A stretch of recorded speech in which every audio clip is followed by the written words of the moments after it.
Now on October 20th, my daughter and I went up to the toy show in Victoria, which is put on by the Cherry Bomb collectible shop in Victoria.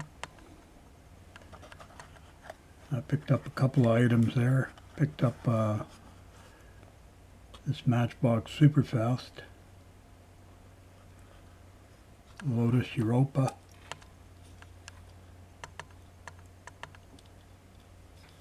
never owned one of these, that's why I got it, and it was cheap.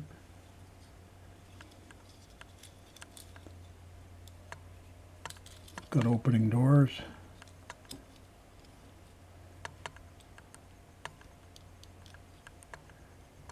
Color attracted me to it actually.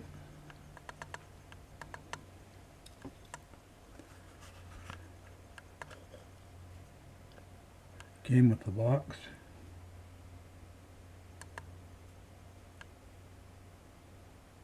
Now this one came into the series in 1970 and was deleted in 1975. Although I believe the casting was used in some Japanese models.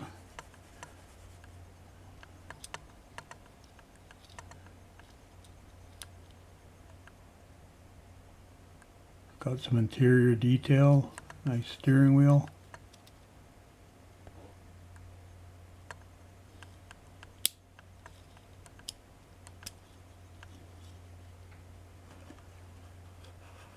And it's in an H box.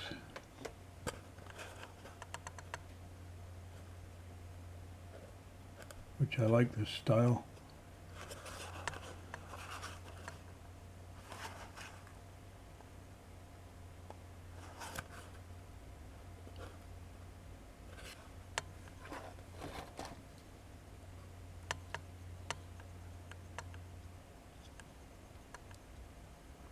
Pretty cool looking little car actually.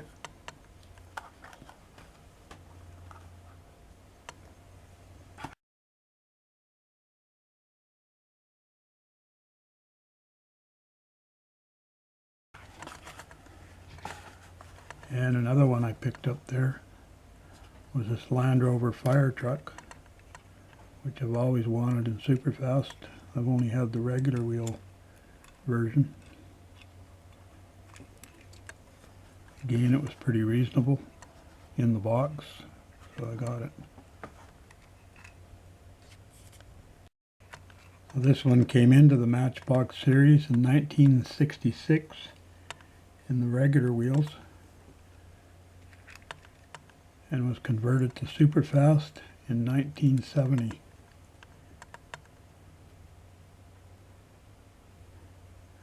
It was actually deleted later in the same year, 1970.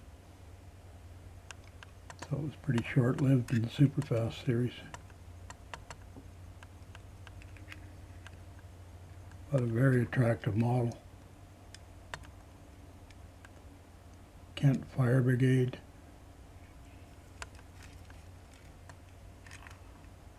Ladder on top. Stickers again. Some interior detail, hose reel and controls. Plastic base. I had something stuck on here. Some sort of sticker. Wasn't a price sticker or anything, but I took it off. I'm going to have to clean that residue.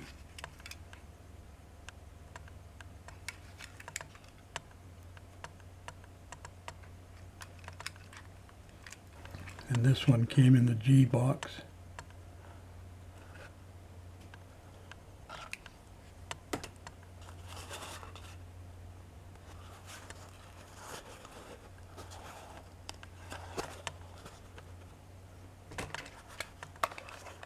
Very nice model.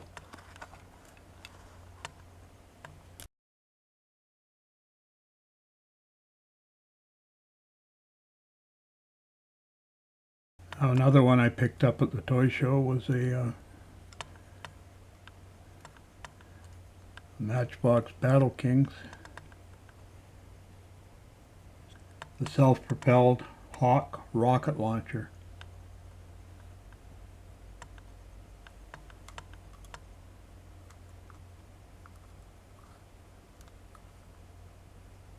Here the launcher rotates 360 degrees.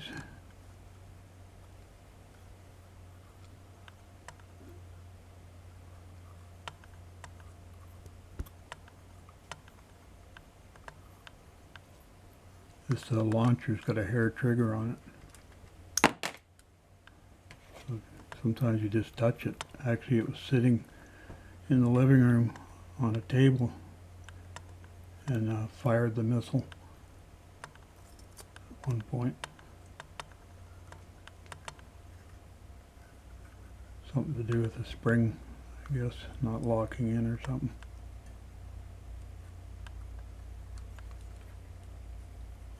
Anyways, it's a pretty cool model.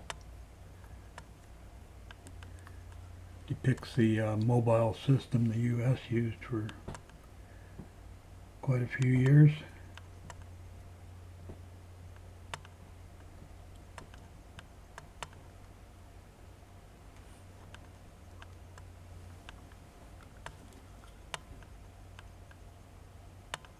Matchbox Battle Kings, K117.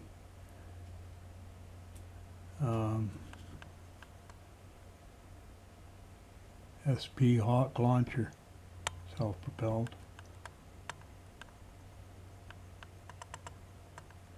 Made in England, 1977, Lesney Products and Company Limited. The green wheels here, black rubber tracks, Army insignia on both sides.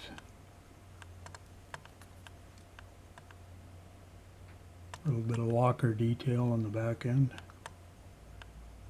and the 3 missiles.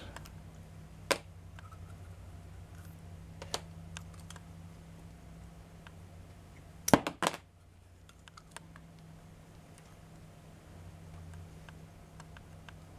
like the look of the vehicle and the camo job on it.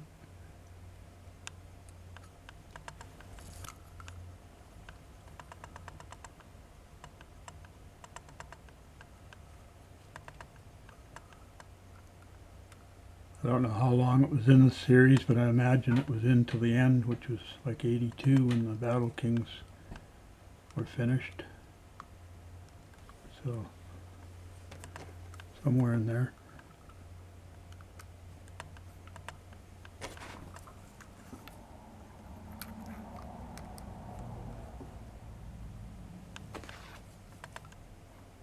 You notice the middle one's the only one that has the launcher.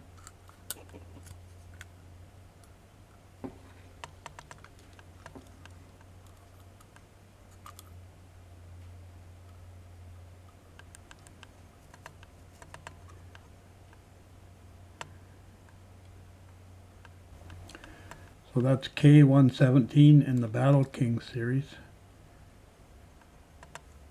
Self-propelled rocket launcher. U.S. Army's SAM system, I guess.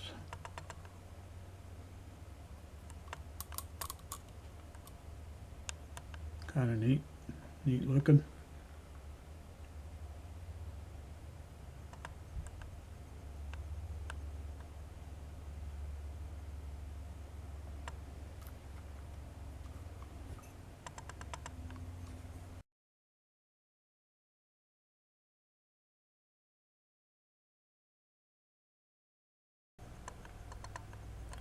Well, I'm going to pick some masking tape off this thing and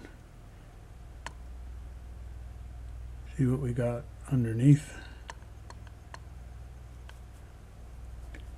Then I'm going to put the decals on and put it all together.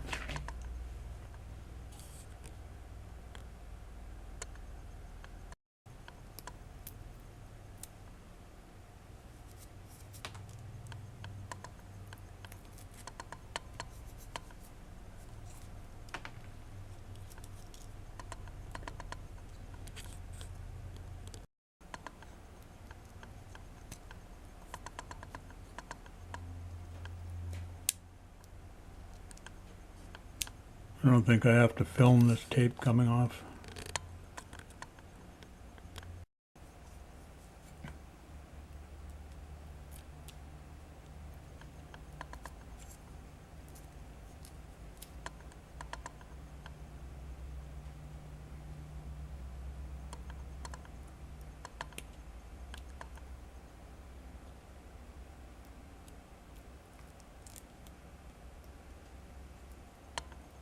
like I might have to touch up this engine a little bit.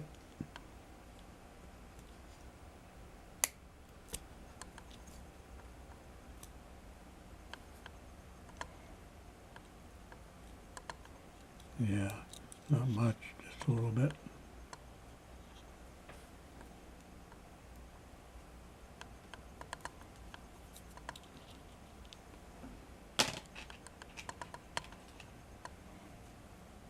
See if that hood fits on there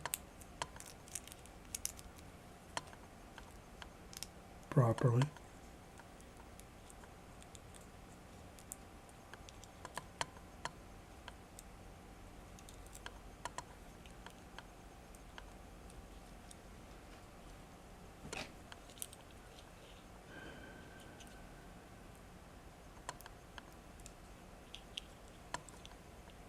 Not too bad.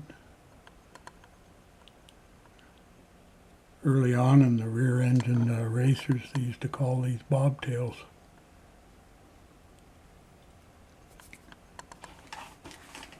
If you ever get a chance to look up Charles Cooper on Wikipedia and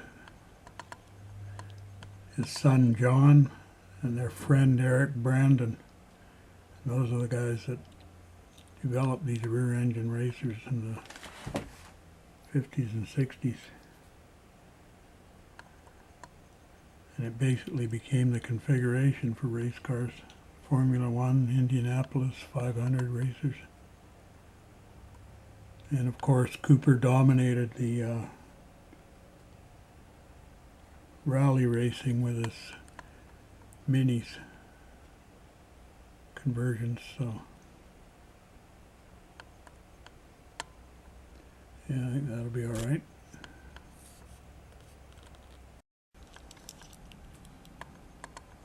Well, I did a few touch-ups on the engine and inside that grille there. So she's all set for the decals, and then I'll put it all together after that.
Starting to shape up now.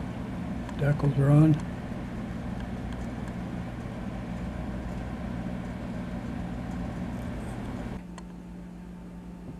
There it is, all the decals on. Engine cover complete. Driver, windshield. Not a bad looking little car actually.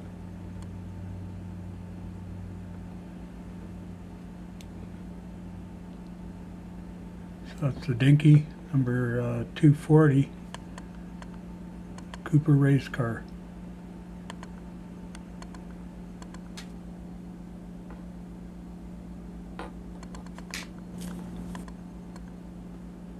Oh, I appreciate you watching, and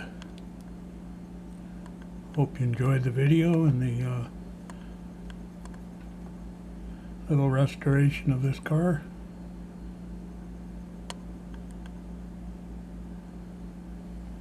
Thanks for watching, and we'll see you next time.